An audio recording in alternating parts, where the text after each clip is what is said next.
Assalamu alaikum warahmatullah. Barkanmu da wannan lokaci.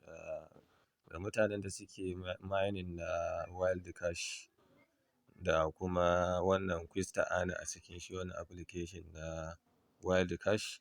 To idan mutum ya shigo sai ya taho zuwa wallet ɗinsa, saboda zan yi maganin yadda za ka yi converting ɗin gold ɗinka ya koma BUSD, daga nan kuma da yadda za ka yi withdraw ɗinsa zuwa Binance.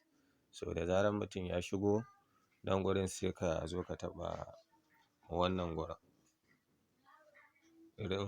gurin wannan exchange ɗin nan. To da zarar mutum ya taɓa wajen exchange zai kai shi wannan feji inda aka sa maximum ɗin nan.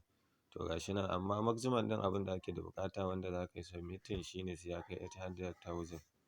Shine abin da ake da buƙata sai ka submitting ɗinsa. To za ku ga bai kai maximum ba, saboda haka ba zai je ba. Amma daga nan idan ka yi zai tafi inda ya kai wannan maximum balance ɗin. So da zarar ya zo maximum balance ɗinka zai tafi, za ka ga ya nuna maka under review. To za ka jira shi zuwa waɗansu awanni. Daga nan idan ya gama reviewing ya sauka za ka gan shi a nan gurin. Za ka ga shi ne ainihin wannan USDT ɗinka, wato gold ɗin da ka tara. Sannan kuma a nan gurin inda aka sa swap, inda aka sanya swap ɗin nan,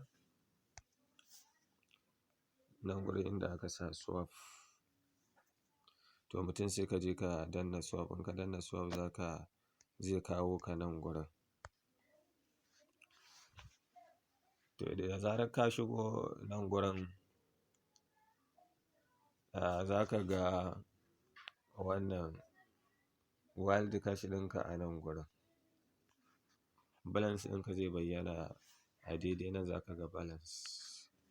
To idan ka taɓa wannan maximum ɗin nan, to a daidai maximum ɗin nan za ka ga total balance ɗinka ya sauka a ciki.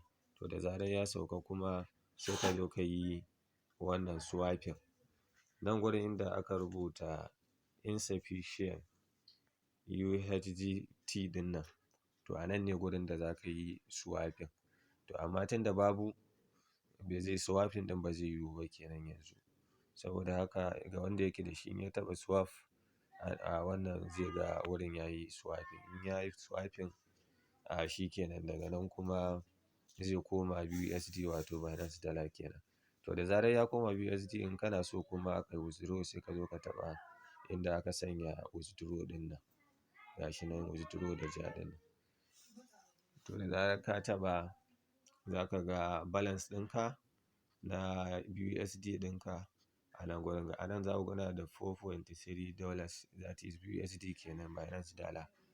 Nan kuma wallet address ɗina ne na Binance da na saka ta BUSD a daidai nan gurin. Wannan shi ne BUSD ɗin total wanda zan tura zuwa Binance. Wannan wallet address ne.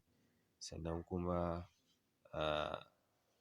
na tura withdraw ɗin zuwa kan wannan wallet address ɗin. Za ku ga yanzu yana under review. Shi ma sai ka saurara, ba da an yi withdraw kamar yadda aka saba yake tafiya ba. Sai dai ka jira yana under review. So daga zarar ya zama under review to za su tura ma shi zuwa Binance. Idan kuma ba ka da buƙatar wannan withdraw ɗin, ga shi nan sai rubuta maka cancel withdraw.